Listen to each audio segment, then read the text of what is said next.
Código de Processo Penal. O Presidente da República, usando da atribuição que lhe confere o artigo 180 da Constituição, decreta a seguinte lei. Livro 1 do Processo em Geral. Título 1. Disposições preliminares. Artigo 1º. O processo penal reger-se-á em todo o território brasileiro por este Código, ressalvados, inciso 1, os tratados, as convenções e regras de direito internacional. Inciso 2, as prerrogativas constitucionais do Presidente da República, dos ministros de Estado, nos crimes conexos com os do Presidente da República e dos ministros do Supremo Tribunal Federal, nos crimes de responsabilidade. Inciso 3, os processos da competência da Justiça Militar. Inciso 4, os processos da competência do Tribunal Especial. Inciso 5, os processos por crimes de imprensa. Parágrafo único. Aplicar-se-á, entretanto, este Código aos processos referidos no inciso 4 e 5, quando as leis especiais que os regulam não os dispuserem de modo diverso.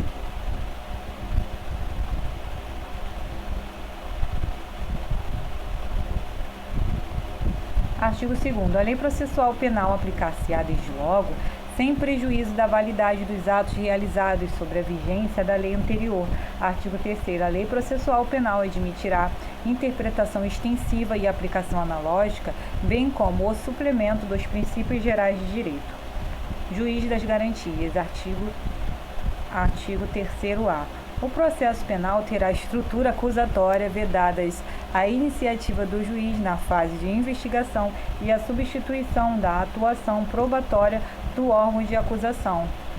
Artigo 3b. O juiz das garantias é responsável pelo controle da legalidade da investigação criminal e pela salvaguarda dos direitos individuais cuja franquia tenha sido reservada à autorização prévia do Poder Judiciário, competindo-lhe especialmente, inciso 1, receber a comunicação imediata da prisão nos termos do inciso 62 do caput do artigo 5º da Constituição Federal.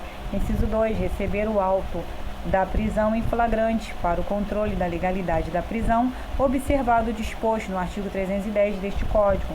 Inciso 3, zelar pela observância dos direitos do preso, podendo determinar que este seja conduzido à sua presença a qualquer tempo. Inciso 4, ser informado sobre a instauração de qualquer investigação criminal. Inciso 5, decidir sobre o requerimento de prisão provisória ou outra medida cautelar, observado o disposto no parágrafo 1º deste artigo. Inciso 6, prorrogar a prisão provisória ou outra medida cautelar, bem como substituí-las ou revogá-las, assegurado no primeiro caso o exercício do contraditório em audiência pública e oral, na forma do disposto neste Código ou em legislação especial pertinente.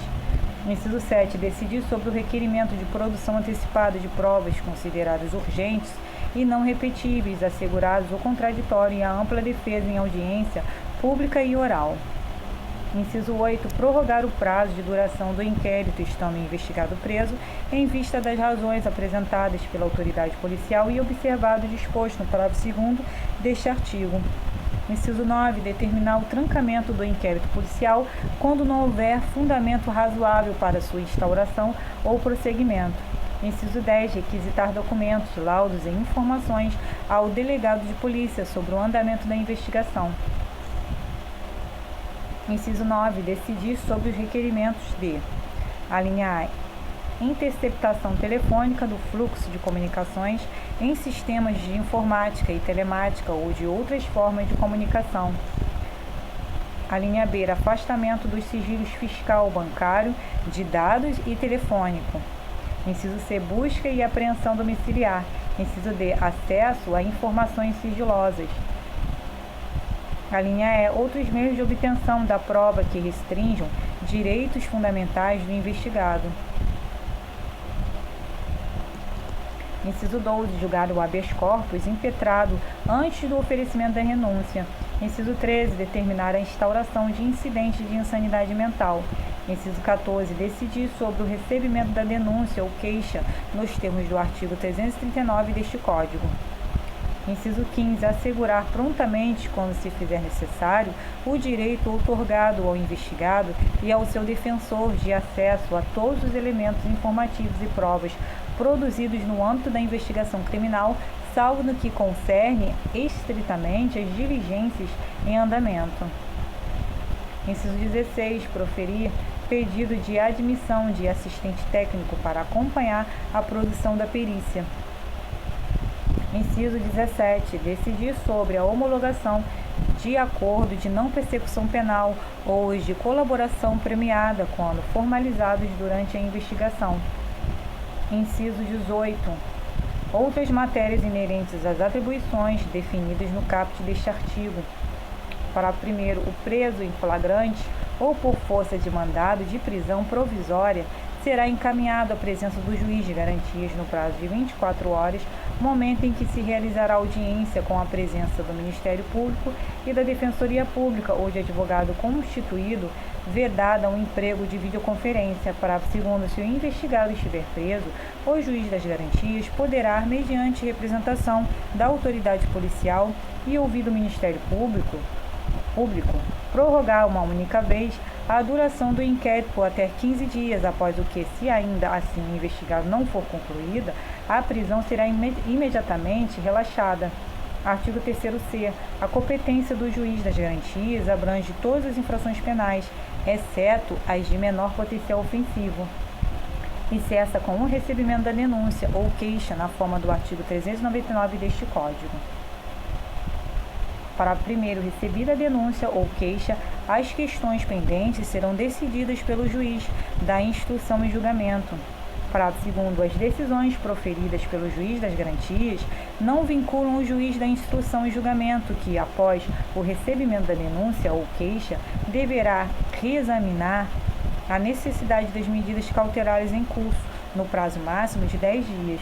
Parágrafo 3º. Os estudos que compõem as matérias de competência do juiz das garantias ficarão cautelados na secretaria deste juízo à disposição do Ministério Público e da Defesa